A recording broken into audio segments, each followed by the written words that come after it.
Good afternoon, everyone, and thank you for tuning in to our early afternoon update. We are a week from Election Day, and both parties are campaigning hard in North Carolina. Vice President Pence is making a pair of campaign stops in North Carolina. He's hosting a rally in Greensboro this afternoon. Tonight, he'll be hosting a similar event in Wilmington. North Carolina Senator Tom Tillis will be at both stops. Real Clear Politics shows former Vice President Joe Biden has an average lead of 1.5 percentage points in recent North Carolina polls. North Carolina could be facing a big blow within its banking industry. Wells Fargo is expected to announce major layoffs today. Thousands of workers across the entire company could be laid off. Insiders tell our Charlotte sister station Fox 46 many of those cuts will happen in the Queen City. More than 27,000 people in the Charlotte area work for Wells Fargo. It's the city's second largest employer. There could also be job cuts at other Wells Fargo's locations across the state. In July, the bank's chief executive said it needed to cut expenses by more than $10 billion as it restructures away from a retail bank. The coronavirus is blamed for more than 8.6 million confirmed infections and over 225,000 deaths in the United States. No other nation on the globe is close to U.S. numbers. Average deaths per day across the country are up 10% over the past 2 weeks, from 721 to nearly 794 as of this past Sunday. Johns Hopkins University reports newly confirmed infections per day are rising in 47 states, and deaths are up in 34 states. Deaths are still well below the U.S. peak of over 2,200 per day in late April, but experts are warning of a grim fall and winter, with a widely cited model from the University of Washington projecting about 386,000 dead by February 1st. A vaccine is unlikely to become widely available until mid-2021. Our DC Bureau reports on the swearing in of Justice Amy Coney Barrett. But first, a weather update from your First Alert meteorologist, Alex Wasilenko.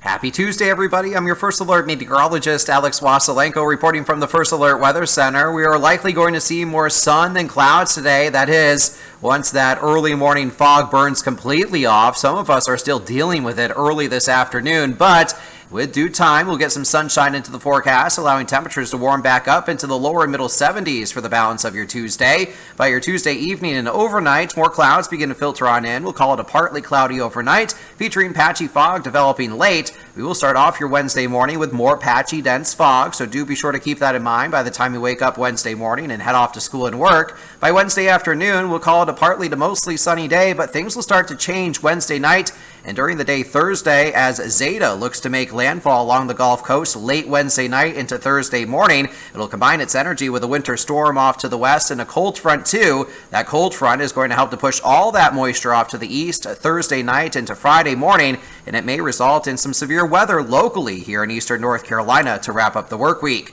Do be sure to download that free First Alert weather app as we continue to iron out the details of our next weather maker, again slated to move in Thursday and Friday. A First Alert weather day will be in effect for Thursday into early Friday as those scattered strong to severe storms will become likely. The leftover circulation from Zeta will zoom on by Friday morning, leaving behind some clearing conditions for Friday afternoon. It'll also leave behind a much colder day for Halloween. Temperatures will only top out in the upper 50s and 60s under mostly sunny skies.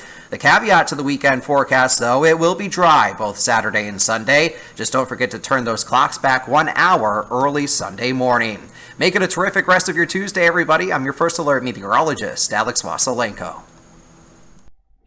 Amy Coney Barrett is now an Associate Justice on the U.S. Supreme Court. Last night, the Senate voted to confirm President Trump's High Court nominee. She took a ceremonial oath last night at the White House, but took her official judicial oath this morning. Kelly Meyer looks at the confirmation process, turning the Supreme Court more conservative. The duties of the office on which I am about to enter. Call her Justice Amy Coney Barrett is confirmed. After weeks of rancorous debate, the Senate confirmed Barrett to fill the Supreme Court seat held by Justice Ruth Bader Ginsburg until her death last month. She's a stellar nominee in every single respect.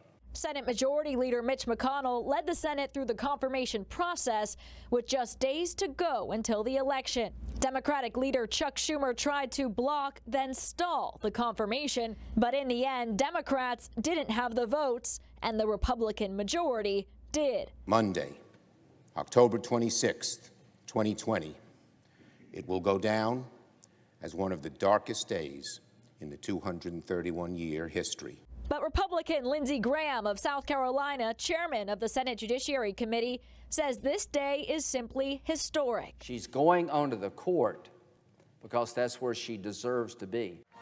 Shortly after the vote, Justice Barrett took the oath of office from Justice Clarence Thomas in an outdoor White House ceremony. I know you will make us all very, very proud. I love the Constitution and the democratic republic that it establishes, and I will devote myself to preserving it.